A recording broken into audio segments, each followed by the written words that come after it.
नमस्कार दोस्तों, मेरा नाम है हितेश और स्वागत करता हूं आज की इस वीडियो में, जहां हम बात करने वाले हैं हिंदी टेस्ट सीरीज के पार्ट नंबर 6 की। तो बिना किसी देरी के चलिए शुरू करते हैं। पहला क्वेश्चन है दोस्तों, भाषा की आधारभूत कौशलों में सर्वोपरि है। जो भाषा के कौशल होते हैं उनमें से सर्वोपरि क्या है? ऑप्शन है सुनना और बोलना, पढ़ना और लिखना, बोलना, पढ़ना और लिखना, या फिर चारों जो भाषाई कौशल होते हैं सुनना, बोलना, पढ़ना और लिखना। तो दोस्तों जो आधारभूत कौशल हैं वो होते हैं सुनना और बोलना।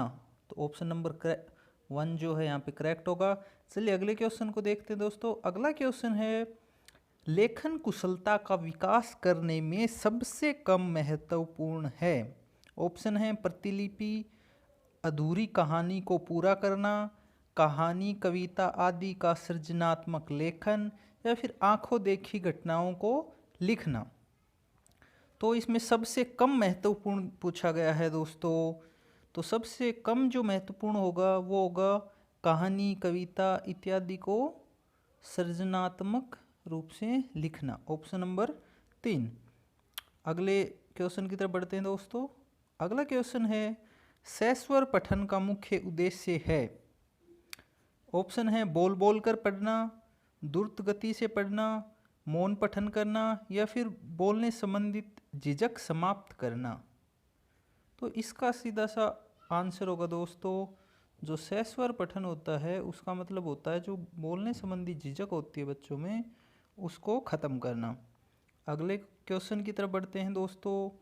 अगला क्वेश्चन है, विशिष्ट उद्देश्यों की प्राप्ति का साधन है।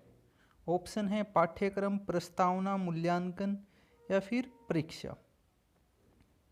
तो दोस्तों जो मूल्यांकन होता है, ऑप्शन नंबर 3 मूल्यांकन, इससे विशिष्ट उद्देश्य प्राप्त हुए हैं नहीं हुए हैं, जो पढ़ाया है वो बच्चों को कितना आया है उसका पता चलता है। तो इसको हम मूल्यांकन जो है इसको विशिष्ट उद्देश्यों की प्राप्ति का साधन कहते हैं।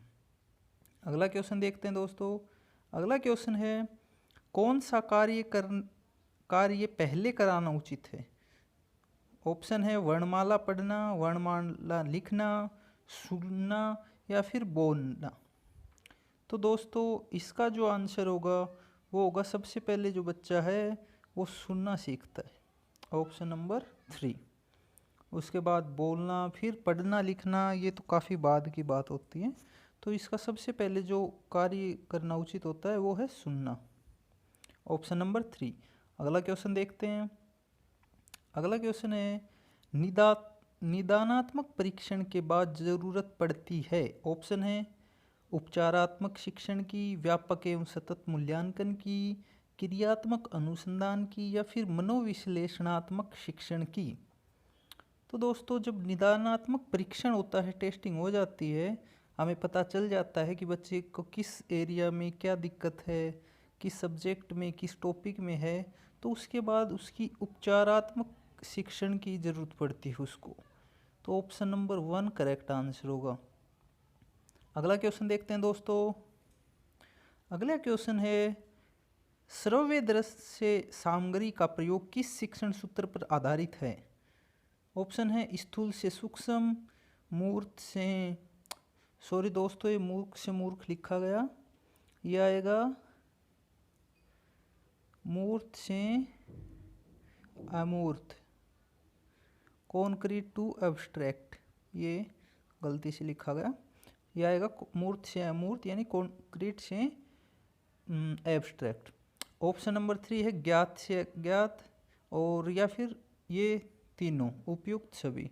तो इसका जो ऑप्शन नंबर आएगा वो होगा 3 करेक्ट आंसर, क्योंकि जो दृश्य श्रव्य सामग्री होती हैं, ऑडियो विजुअल जो एड्स होते हैं, उनके द्वारा सूक्ष्म से, जो स्थूल से सूक्ष्म हो गया, नॉन टू अननोन हो गया, या फिर कॉन्क्रीट टू एब्स्ट्रैक्ट हो गया, सभी को समझने में सहायता मिलती है।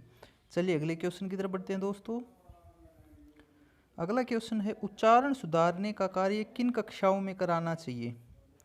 ऑप्शन है प्रारंभिक, माध्यमिक, उच्च माध्यमिक या उच्चतर कक्षाओं में। तो इसका सीधा सा ऑप्शन होगा दोस्तों प्रारंभिक कक्षाओं में जो है उच्चारण सुधार का कार्य किया जाना चाहिए। अगला क्वेश्चन देखते हैं दोस्तों। अगला क्वेश्चन है नैदानिक तथा उपचारात्मक शिक्षा की प्रक्रिया कब तक चलती रहनी चाहिए। ऑप्शन है जब तक छात्र चाहे, जब तक अध्यापक चाहे, या फिर जब कभी समय मिले तब तक, या फिर जब तक छात्र का पिछड़ापन दूर नहीं हो। तो दोस्तों जो नैदानिक या उपचारात्मक शिक्षा होती है, रेमेडियल टीचिंग होती है, वो हम जब तक कराते हैं जब तक बच्चे की जो कमी है वो दूर ना हो जाए। तो ऑप्शन नंबर 4 जो हो करेक्ट आंसर होगा। अगले क्वेश्चन की तरफ बढ़ते हैं दोस्तों। अगला क्वेश्चन है हिंदी भाषा शिक्षण में नैदानिक जांच किन किन भाषा कौशलों में छात्रों की गलतियों की पहचान हेतु की जाती है।